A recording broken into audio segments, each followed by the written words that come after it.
오늘 본문 27장 3절에 보면 그때에 이렇게 오늘 말씀을 시작하고 있습니다. 이 그때라고 하는 때는 예수님께서 빌라도의 법정으로 넘겨진 때입니다. 유다는 예수님의 정죄됨을 보고 스스로 뉘우쳐 은 30을 대제사장들에게 도로 갖다 주면서 이렇게 말합니다. 내가 무죄한 피를 팔고 죄를 범하였도다.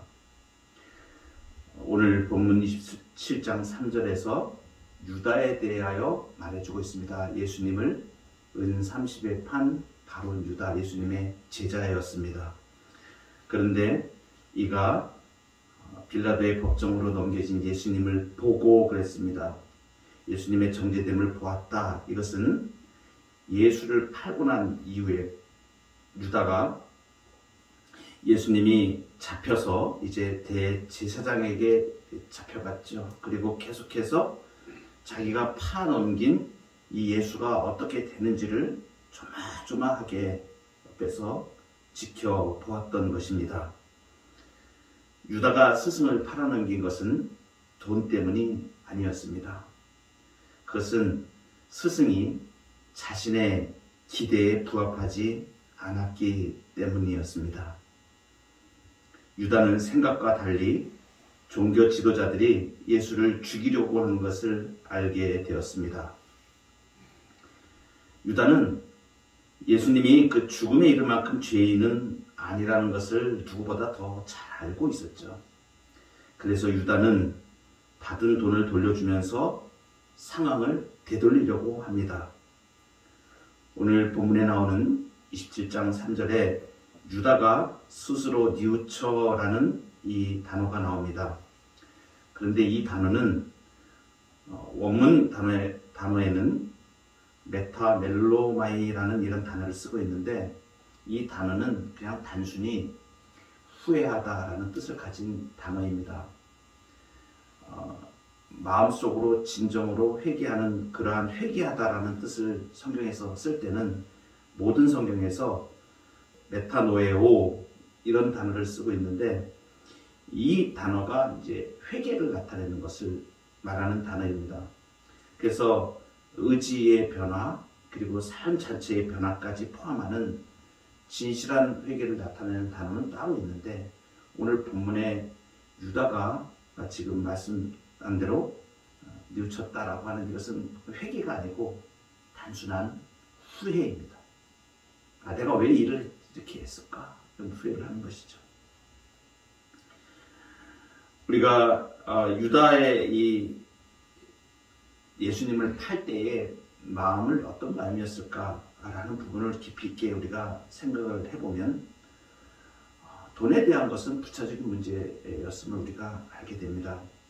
그가 예수님을 따라가면서 항상 그 마음에 생각한 것은 자신이 생각하는 기대의 메시아가 아니었다는 것이죠. 자기의 생각한 부분에 미치지 못한 부분들이 늘 그 마음의 한켠에 자리 잡고 있었는데 결국은 나중에 이것이 쌓여서 자신이 생각하는 메시아가 아닌 그분을 자기의 스승을 팔아넘기는 자리에까지 가게 되는 것이죠.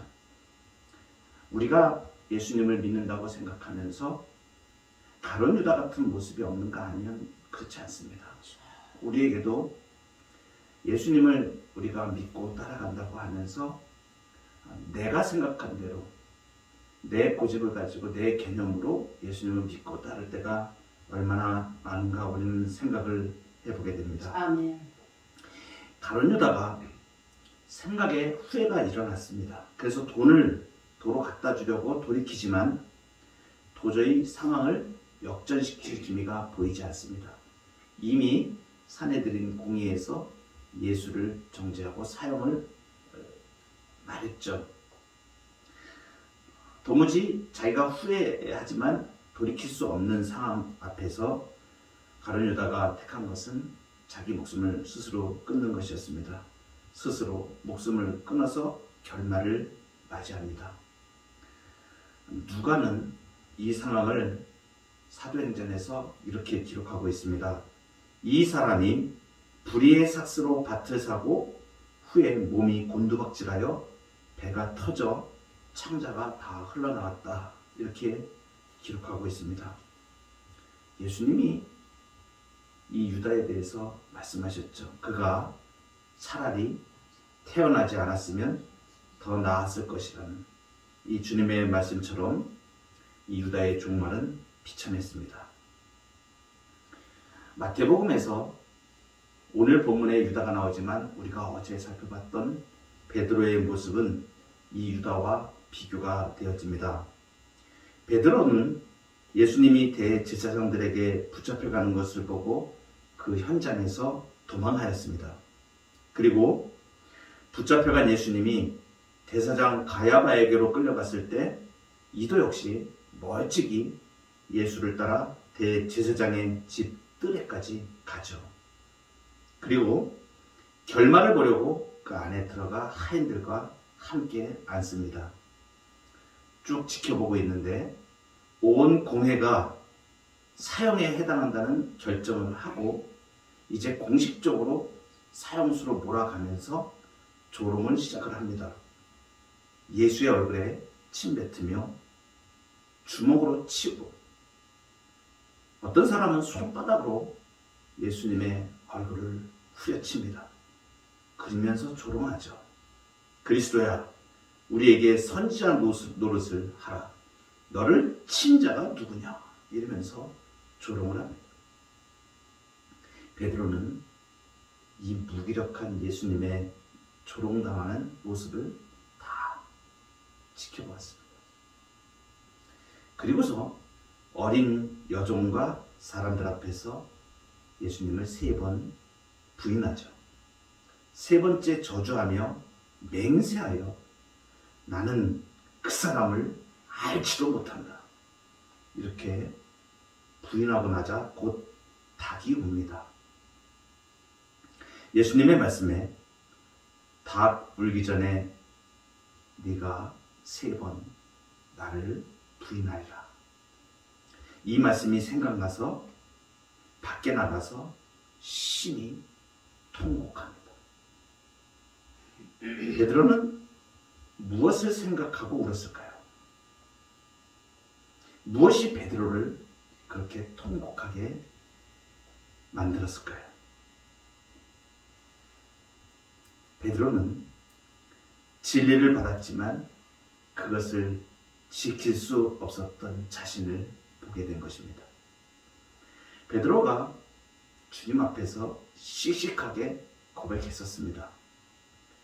주는 그리스도시요 살아계신 하나님의 아들이십니다.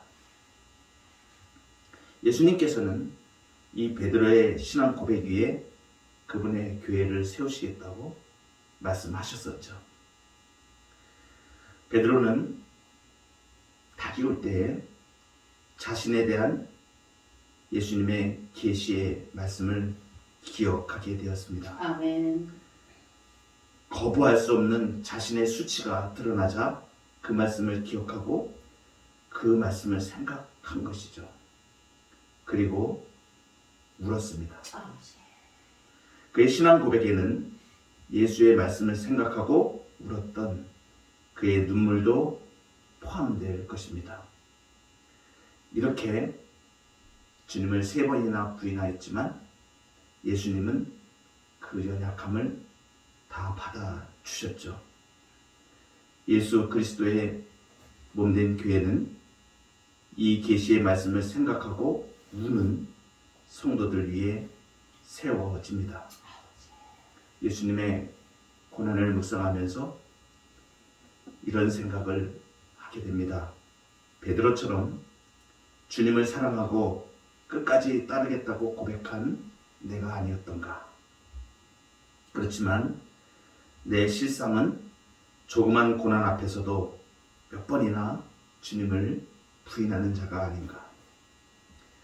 주님의 계시의 말씀을 생각하고 울었던 베드로처럼 주님 앞에서 진실로 울고 우리의 연약함을 주님 앞에 토로할 때에 주님은 그 자체로 우리를 받아주십니다. 아멘. 나중에 베드로가 해변가에서 예수님이 주신 조반상을 먹고 난 다음에 예수님이 네가 나를 사랑하느냐 3번 물어보실 때에 주님, 제가 주님을 사랑합니다. 주님, 제가 주님을 사랑하는 줄 주님이 아십니다. 이렇게 고백하였던 베드로처럼 우리의 연약함을, 우리의 속절없이 우리의 주님을 사랑한다고 고백했음에도 불구하고 조그만 고난 앞에 무너졌던 우리를 주님 앞에 내어드리며 주님의 은혜를 구하고 품어주시는 그 주님의 사랑과 은혜 가운데 그 고난의 십자가를 우리도 지고 우리의 십자가를 지고 예수님을 따라갈 수 있는 주의 백성들 되기를 주의 이름으로 축복합니다. 기도하시겠습니다.